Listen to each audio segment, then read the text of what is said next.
Hi, everyone. Welcome to the Athletes Are Human First podcast. I have a very special guest with me today. I'm going to let her introduce herself. Hi, everybody. I'm Ashleigh Garcia. I'm a senior here at UC Davis. I play for the women's soccer team. Welcome to the show, and thank you for coming on. We're going to have a good time here. If you would like to talk about high school soccer for you, what does that look like? High school soccer was super fun, actually. Um, I played very competitive soccer growing up, especially in high school. And so when we had our time off in the winter to play high school soccer, that was the most fun that I had throughout the year, actually. There was this less pressure to perform and more of an opportunity to enjoy the sport that I started playing because I loved it. Luckily, I went to a great high school. I went to Tracy High.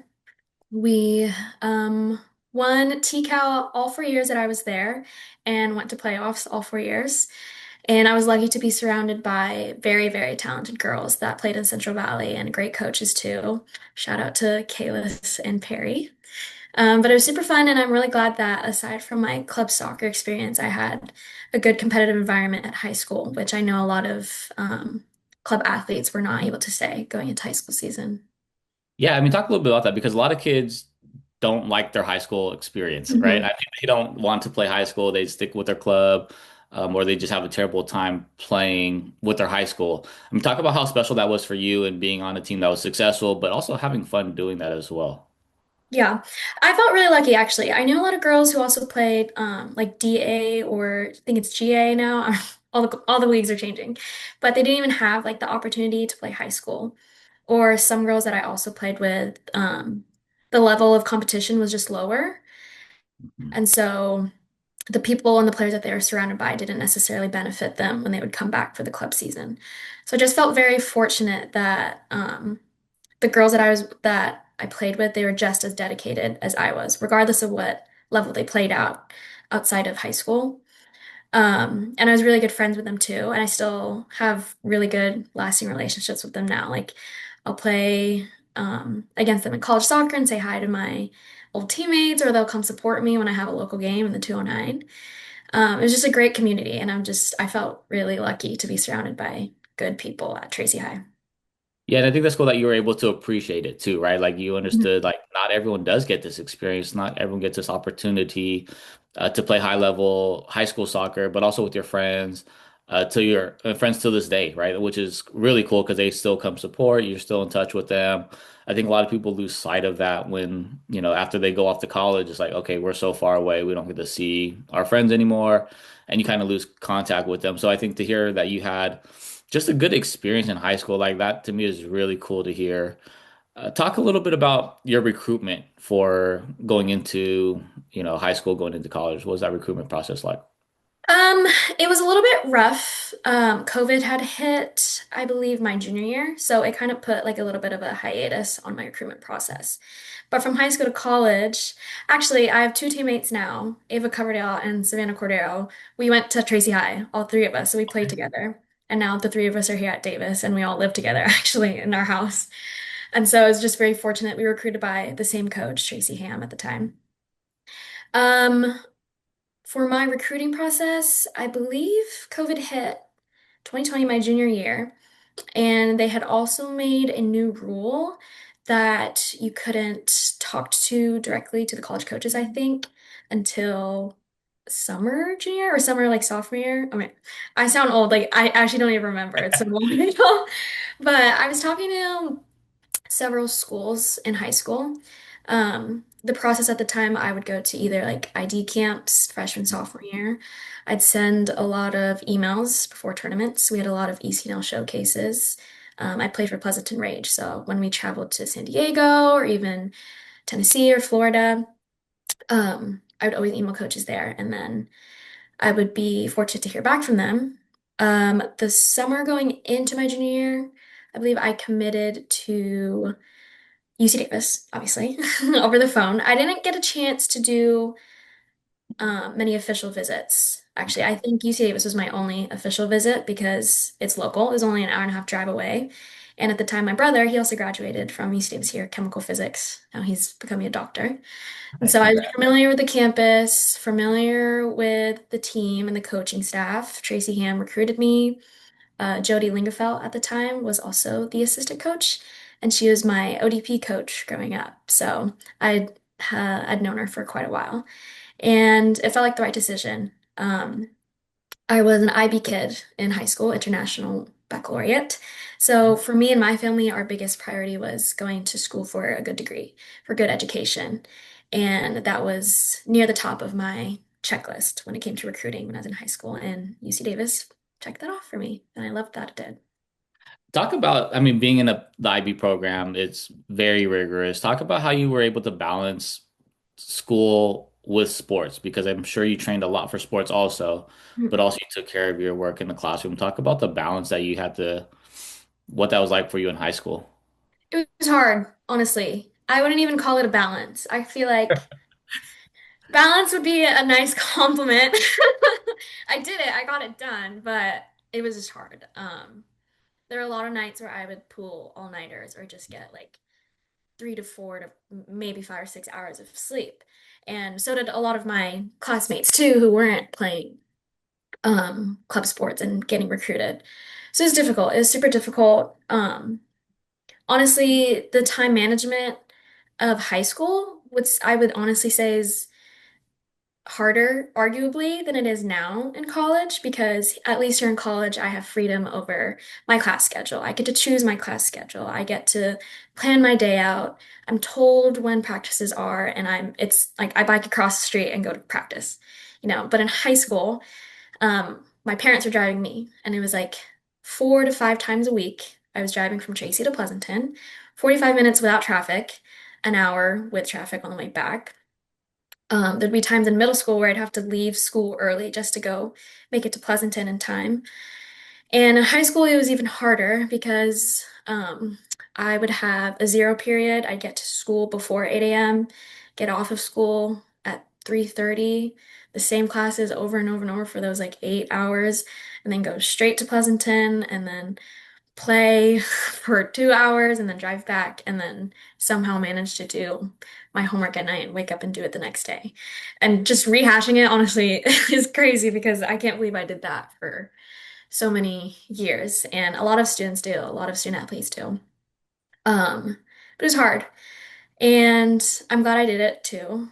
It helped me with credits coming into college, and it helped me, understand time management and how difficult it'll be when I came into college too. But I was lucky to be surrounded by like good friends and good classmates that would help me in class and whenever I needed help with assignments. So, yeah. Yeah, I mean that's with homework, studying, soccer, but and also free time too, right? To spend time with your friends, right? So like there's a lot of things, and then spend time with family. Like there's a lot of things that go into it to even have the opportunity to play college soccer, which you were able to manage. I don't know how. There's a lot of things going on, but you're still able to manage all that. Now, so walk me through soccer at Davis. So freshman year. What were your expectations going into college and versus the reality of what actually happened? Going into college, I had pretty much the same expectations that every freshman D1 college athlete has. You know, Similar to many other recruits, like you're the best of your team, you're the best in your area. That's why you're going to a D1 college to play your D1 sport. And so you expect to play, you expect to be a starter, get a lot of minutes, and like at least have that opportunity to showcase your talent. But for a lot of athletes, including myself, I didn't get that opportunity. I redshirted my freshman year. I didn't play at all, didn't go to any of the away games, and it was tough. It's like going from being the best of the best and having this scholarship in school, and then you're suddenly not the best of the best, and it's like a shock. And it kind of takes like a toll on you personally because this activity, this sport that you thought defined who you are and what you do in life suddenly isn't what defines you and who you are. It was tough for me because I knew that my top priority was to get a good degree, to be at a good academic school. But is such like a huge part of my life and like who I am that I struggled with my self-worth as a person because I didn't feel like myself as a player. Um, and it's super common. And I knew that that was super common, but I still felt like I was some anomaly that I wasn't getting my chance. And it was hard to like keep working towards that. It was hard to see, like you said earlier, the light at the end of the tunnel that maybe one day I would play. I'm also smaller. I'm 5 foot. So soccer is a very physical game. And so my ability to use my body and my strengths, like my agility, was a challenge for me my freshman year because I wasn't used to playing at the level that, D1 soccer, the Big West required. So I had to take some time to, realign where I thought my strengths would be, if that makes sense. And it was tough. I kind of lost myself for quite a while. Yeah, I mean, going in, obviously, I think a lot of freshmen think they're going to go in and play. I'm sure coaches are telling you, yeah, you're going to have opportunity to compete for playing time. How do you stay motivated to still go to practice every day while you're not playing? Because that's got to be one of the hardest things for kids to still go practice, Mhm. work out, work hard, and you're still not going to get the opportunity to play. Yeah. It's hard my freshman year. And to be completely honest, it got even harder as the season went on. Because you're standing on the sidelines every game day, twice a week, cheering for your teammates.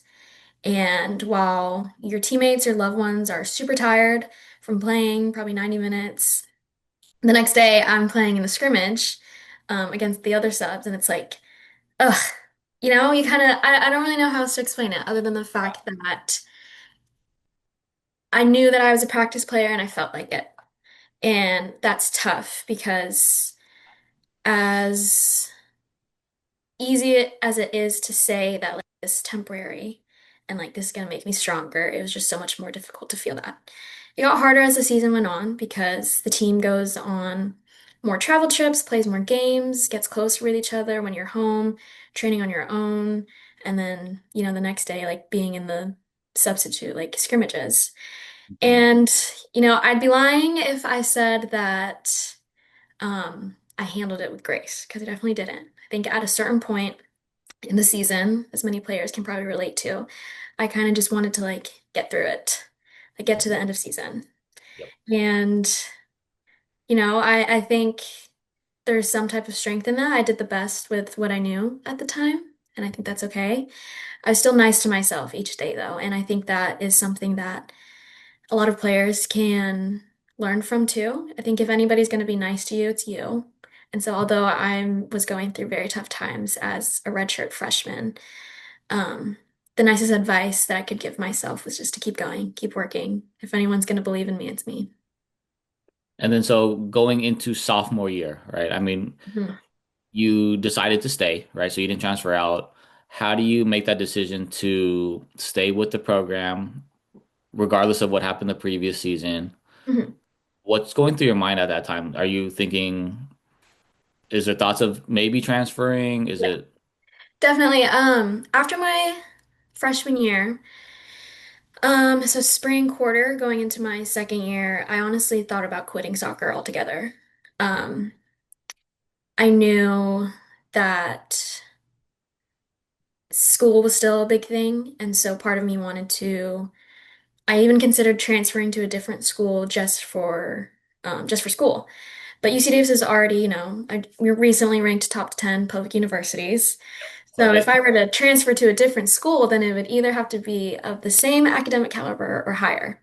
Mhm. Um, I got accepted to UCLA from high school, and so for a minute I was kind of debating on playing college soccer or going to UCLA just for academics. Yeah. So when I was struggling with soccer after my freshman year, I thought about applying again as a transfer student. But something told me to stay, honestly. Don't know how else to describe it, but like I knew that soccer wasn't over for me, that I just have to keep going. Um, I remember just like crying on campus, just wondering like, am I supposed to play college soccer? Am I supposed to be here? Maybe I just should just be a regular student and just like give this up. But then I kind of like flipped a switch. the summer after my freshman year. Okay. And I was just like, I stopped caring about external pressure. I stopped caring about playing time and seeing the field. I stopped caring about, tying my minutes to my self-worth. And I started playing for fun. I started playing for myself. And I kind of had this like, F this mentality. I'm just going to go out there and play, you know? And that benefited me so much because going into my sophomore year of college soccer, I just felt like a completely different player. I was more confident because I was comfortable with myself and my skills. And I I actually made an appearance in every single game my sophomore year. And that was my goal. Some appearances were maybe like 5 minutes, but I was there and I was in the games. I was at all the travel trips, and it was a huge improvement compared to never ever seeing the field my freshman year. Yeah, that's huge, right? I mean, it's growth, and it's to be able to stick through that obviously says a lot about you as a person. I think a lot of people would have either just quit soccer completely, they would have transferred, they would have blamed it on the program, they would blame it on the coaching staff, they would have just probably quit, right? And you were able to somehow flip that switch and say, you know what? I'm gonna stick through this. I'm gonna keep going. I'm gonna keep fighting. I'm gonna keep working out, keep getting stronger. Next thing you know, you're playing. And to make an appearance every single game your sophomore year, from not playing at all and not even traveling on the away games, like that's a huge jump for sophomore for 1 year, right? So I mean, talk about like what's going through your mind now that you're playing. What's going through your mind now? I'm just really grateful, super grateful, because I'm playing now. I'm captain of our team and a starter, and I'm a big minute player. And if I were to tell myself that my freshman year, I'd be like, you're crazy. Like it just, to me, it feels like a blessing because I didn't have it in the past. And so, because, when usually you don't have something in the past, you're more grateful for it when you have it in the present. And so that's kind of how I feel about it now. You know, not everything is set in stone. There's probably might be games or days where I don't play as many minutes. Maybe I don't start, and that's just part of college soccer. Um, it's not given to you. You have to earn it every single day. But I'm glad that I've gone through the hardships that have helped me earn where I am today. And then so going into junior year, obviously now you're playing, every game. Expectations, what happens going into junior year?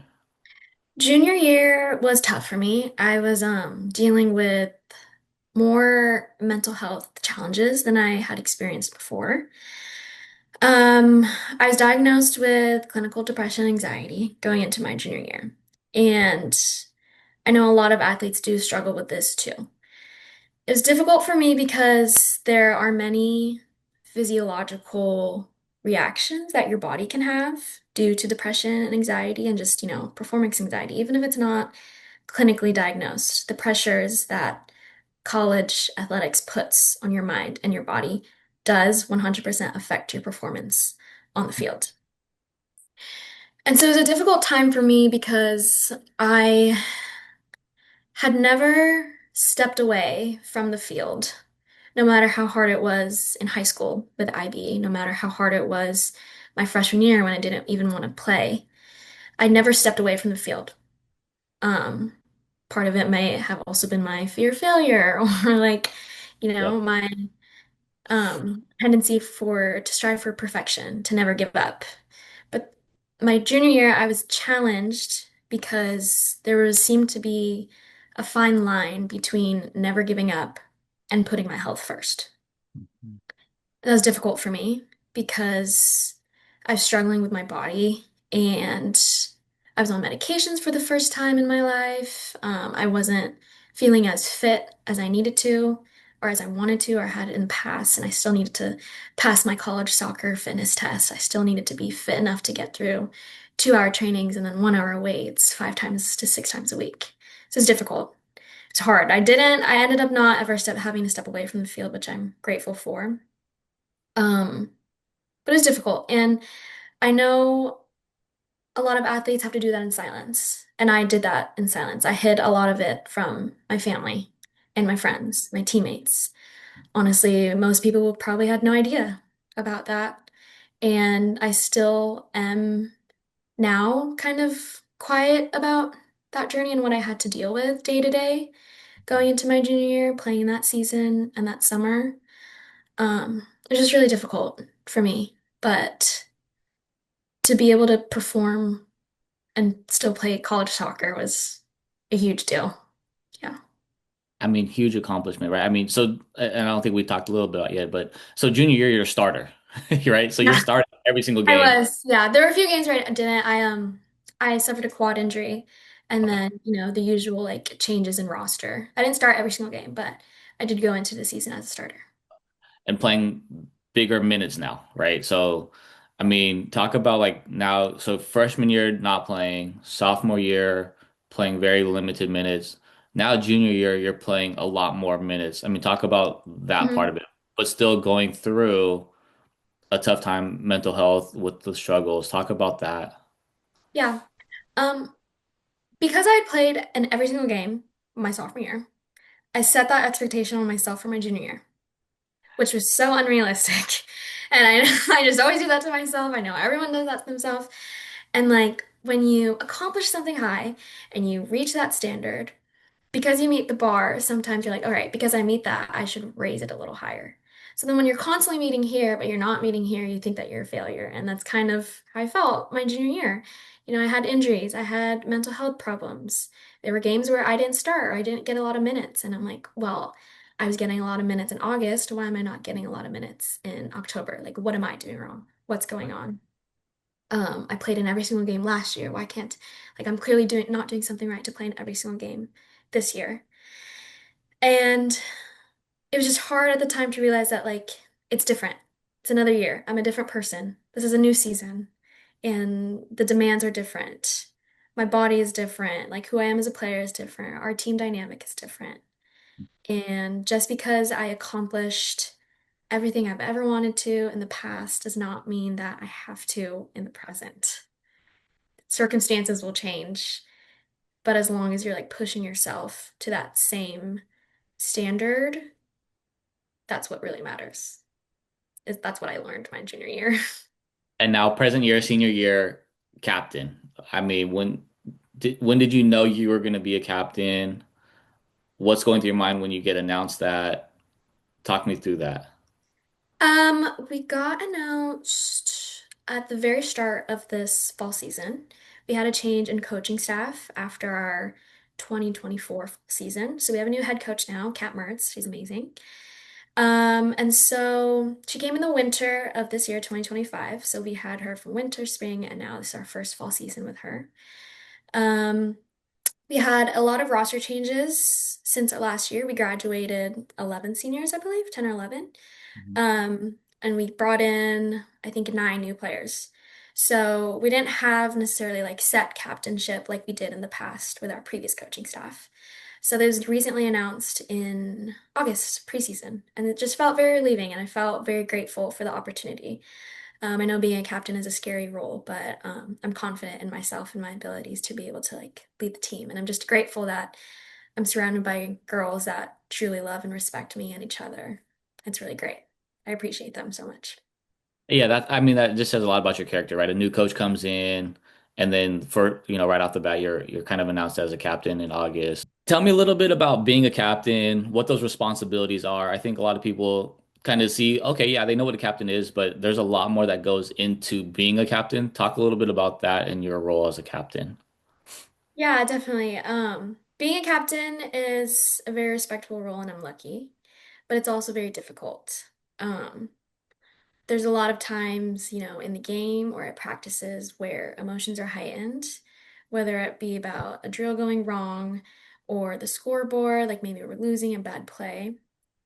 And, it was easier for me as a sophomore or a freshman to have tunnel vision in those moments and just feel the emotions of tough moments.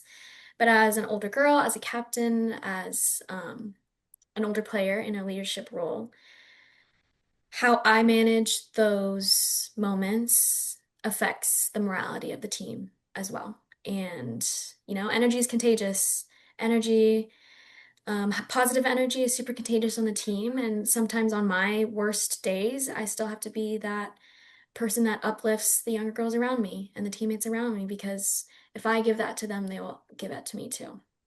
And it's about being kind of like that, that person between the coaching staff and the players and making sure that everybody feels seen and understood.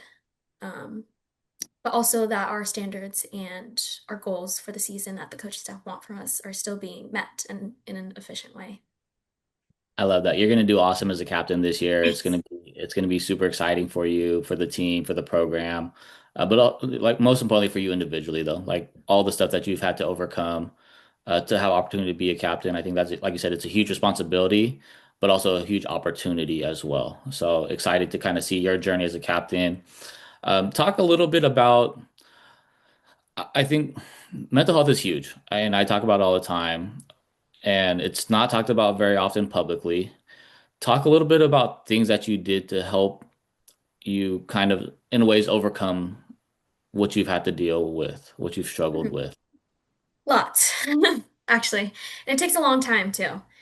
Um, when I was at rock bottom, very much rock bottom, I struggled with the idea that it takes a long time. I would tell myself that like I should be better by now. I should be good by now. I've got almost having my degree. I play soccer at a D1 college. I'm surrounded by people who love me. I'm fortunate to have a roof over my head.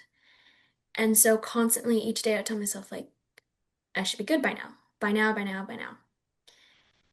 And that honestly, I think kind of set me back, that mindset a little bit. Because there is no by now when it comes to mental health. It's your path, it's your own journey, and what you feel is completely valid and totally your own.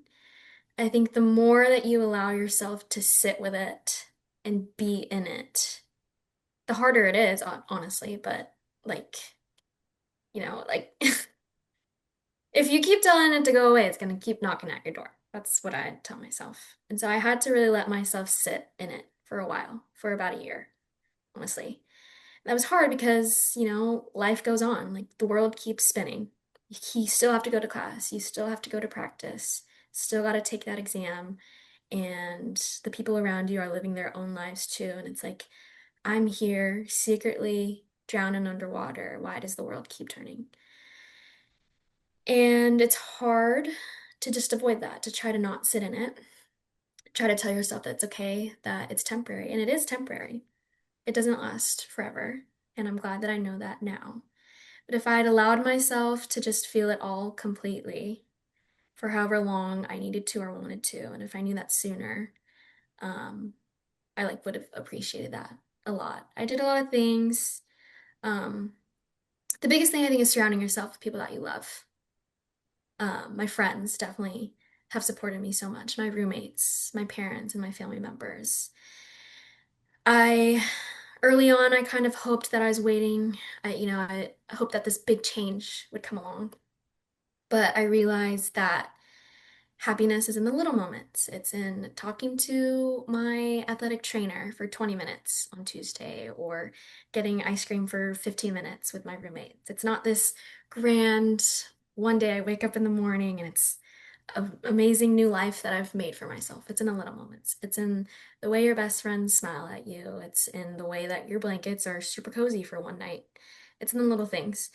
And when you start to see the little things in a loving way, love surrounds you entirely. I did a lot of things like journaled a lot. I filled up like 3 full journals in my year of building myself back up from the ground. I read a lot. Lots of books helps you understand and learn about different perspectives from people who have been through it. Um, I started yoga actually. Okay. Yoga and hot Pilates. It's super fun. It was like it's actually great and it's very meditative and it's hard. Hot yoga is really hard and I challenge many athletes to go try it because it's not as easy as it sounds. Yoga is great because it helps you meditate and like be in the spot. And moving your body. Moving your body is one of the biggest things that you could do for your mental health, whether it's a walk or stretching or yoga. Aside from your sport too. Taking care of yourself. Super minuscule thing that really helped me with my mental health is having like a night routine. And that's like putting my phone away for at least half an hour before I go to sleep and like actually winding down. Mhm. Because with student athlete lifestyle, it's like, all right, wake up, practice weights, class, eat, class, weights, practice, blah, blah, blah, blah. And then you're like, okay, I'm so exhausted, let me just go to bed. And then you do that 7 days a week and you realize you have zero time for yourself to relax. But if you dedicate at least, not even like 30, maybe even like 15 minutes just to wind down before bed, and you do that every night, that helps you.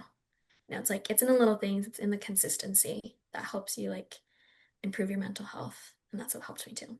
But the biggest thing, surround yourself with people that you love. Yeah, it's so important, right, to find your circle that can support you through everything, right? Sometimes as hard as it might be to talk about it, having people, because you know there's gonna be people around you that care about you, that's gonna support you, but also finding the little things that bring you happiness, that bring you joy, right? That you got to pour back into your cup and rejuvenate yourself also, right? Like as an athlete, it's always give, give, give. We're working Mhm. out, we're doing this, we're doing that, we're doing this, we're doing that, all to play the sport, but we never really truly focus on ourselves as much as we need to, right? It's draining as an athlete, D1 athlete. You have a full-time job of being a student, and then you have a full-time job of being an athlete. So you have two full-time jobs going on at the same time, and you have very little time for yourself. So the fact that you realize like, okay, maybe I just go out for ice cream for, with some friends. Maybe I just have a quick call with one of my friends, go on campus, talk with someone. Those little things, you'll quickly see that they add up, and it's super important to sometimes you just have to take time for yourself, whether that's a nighttime routine, whether that's, you know, waiting outside, talking to friends, like whatever that is for each individual, find that, right? It's super important to find how you can pour back into yourselves because you will not be able to be at your best if you yourself cannot fully be prepared for Definitely. all that. Yeah. Talk about, let's see, biggest inspirations for you for soccer. Biggest inspiration. That's a good one. Like what inspires me to play? Yeah, or biggest influence. Biggest influence. Okay, let's see. That's a good question. That's a really good question. What influenced me to play? Because when I think about it, I started playing soccer because I loved it, and then I kept playing soccer because it just became my purpose. It just became my job. And I didn't realize that I still play it because I love it until honestly this year. Okay. And I fell into that hole where it's just like, right, soccer got me into college. I have to keep playing soccer. What inspires me the most? I actually sometimes I know the exact moment that I knew I wanted to play soccer. It was when I was 8. I have just like this weird, vivid Okay. memory of it. I was 8 and I was playing in the backyard with my best friend, Isabella Richmond, and the sun was setting and I kicked a ball for the first time. My dad picked me up from our play date and I was like, Dad, I want to play soccer. And then I played soccer. And that's what inspired me to first start playing. And then it got hard, and I just kept playing because it was a habit. It's all I knew. My sport was all I knew. My sport was all I was. It was pretty much there was student athlete, and athlete was 50% of my definition as a person, and it's been that way until this past year. But what influences me now, what inspires me now to keep playing, is honestly my family. They're at all my games. My mom is at all my home games now. My dad is at all my away games. I see my family very often. My sophomore year, when I played every single game, my dad was at every single game. I had never made a travel roster before that, but he booked his flight to Portland a month before the travel roster was even announced because that's how much faith he had in me to make the roster. So it's little moments like that. It's knowing that I have a loved one in the stands or in my stands, metaphorically. Mhm. That's what inspires me to play. And so if it's not for myself, for the young version of me that was playing in the sunset with my best friend and said, "Oh, I want to play soccer," then it's for my family because they support me through that. And yeah, and my sister too, my younger sister, she's also playing soccer. So I always want to be a role model and inspiration for her to keep playing and to make my brother proud too because he also played soccer. He didn't get the chance to play college soccer because he's a genius in medical school. So he's if I'm the, well, I would say he's the brains and I'm the bronze, but he's the bronze. He looks like Manny Pacquiao. But yeah, my family's a big influence for me, for sure. I love it. I love it. Favorite soccer moment? Soccer moment. Ooh. Okay, the first thing that comes to mind, my very first collegiate goal was the conference home opener of my sophomore year against Long Beach State, who I believe was ranked first in the conference at the time. They're very good. They've Okay. always been really good. So I respect them so much. But my very first game, or my first goal, I scored with 12 minutes left, 0-0, and it was an upper 90 shot in the upper right corner. Goalie didn't even move, and it was like, oh my God, it was euphoric. I kind of honestly saw it in slow motion too. Like I just took a touch, took the shot, it was going upper right corner. I literally saw the sun setting behind it too in slow motion, and it just went in. And then a kind of moment of silence, and then the whole crowd went wild, and it was crazy.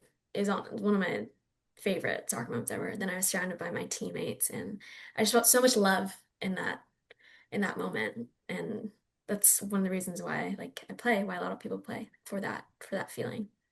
I love it. Favorite non-soccer moment at Davis? Ooh. Oh, there's a lot. Oh, that's a tough question because there's so many. Oh, favorite non-soccer moment? There's so many. I swear I live like 12 lives because of how adventurous my You life can give is. me a few. It doesn't have to be the one favorite. Give me a few. Oh my gosh, so difficult. Well, there's things I love about Davis. How about that? I think that's easier for me to Yep. answer. Let's do that. Let's see. I love our campus. It's, I think, one of the biggest campuses or UC campuses. It's like 5,000 acres. It's huge. I love our quad and all the trees. I love the arboretum. We have like a little redwood section. I run there too. It's super peaceful and I love like nature and going out there. So it's great that I have that environment on campus. In our quad, I love the quad. I love the festivals that we host. We have like the Whole Earth Festival, which I really love. There's a lot of opportunities at Davis too. I like to paint in the craft center too, or I've taken a music class as a GE, and like I realize there's so many academic and opportunities and extracurricular opportunities here, which I really love. I love biking. Um, I've got a road bike. I've had a few crashes, but she has survived. That's Um, very expected at Davis. So yeah, if I've even the name had a saying few it, bad crashes, but they you survived. you ride bikes Um, and you are gonna get an accident at some point in time. So that's Yeah, very but I still don't normal. wear a helmet, so it's okay. You know, Okay. it's a fashion statement, you know. What else? I literally live across the street from campus, so that kind of saves me a lot of time. And I love that any day on campus, I'll probably see someone that I know, like on athletics or like from my classes, and I can just say hi. People are nice here. And I just love Davis, man. It's the place to be, I as you love it. know. Exactly. That's my alma mater. So always cool to hear the Davis stories. It's such an amazing campus, such an amazing school. Academically is A1. But yeah, so what would you want to tell your younger self?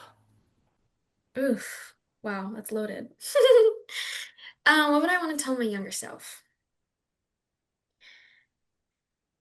It'll be okay.